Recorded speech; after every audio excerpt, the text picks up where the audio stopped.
You know the deal. You're stuck in that same old discussion with a boss, a friend, a partner, and you can't get past that one sticking point. Here are 3 great hacks to get your conversations back on track. You've been arguing with someone for what feels like hours. You're worried you'll never find common ground. Here's what you need to do. Focus on interests, not positions. Picture an iceberg. Positions are on the surface. That's what people say they want. Interests are hidden below. That's why people want something. These are their underlying reasons or motivations. For example, maybe you and your partner are arguing over whether to have the window open or closed while you sleep. By focusing on the positions, open or closed, it's not possible to find an equitable solution. Instead, look at the interests. Perhaps you really need cool air while you sleep, while your partner struggles to sleep with the noise from the street below. Now, there are lots of possible solutions. Maybe you sleep with the window open in the next room, buy a fan, or use earplugs. In any case, focusing on the interests opens up a world of possible solutions that were impossible when you were stuck on the positions. So, now you've done everything right.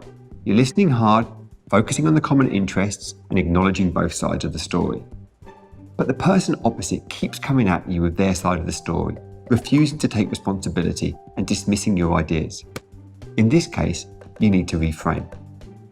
This involves taking the essence of what the other person is saying and repackaging and recreating it as something workable. In a way, it's like lighting up a runway to a more collaborative conversation and inviting them to land there.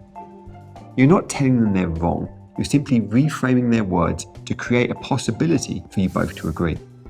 For example, perhaps your boss accuses you of being lazy and careless for missing an important project deadline. Don't tell them they're wrong. Instead, respond by saying that you understand their concerns about meeting deadlines and doing good work.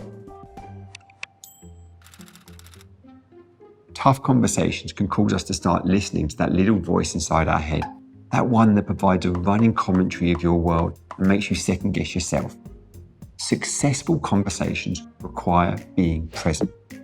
To get out of your head and back in the conversation, take a few deep breaths.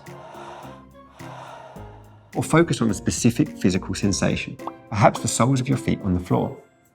The goal is to disengage your attention from your internal narrative, that little voice in your head saying, I don't know what he's talking about. And instead, engage attention with your body-based feelings.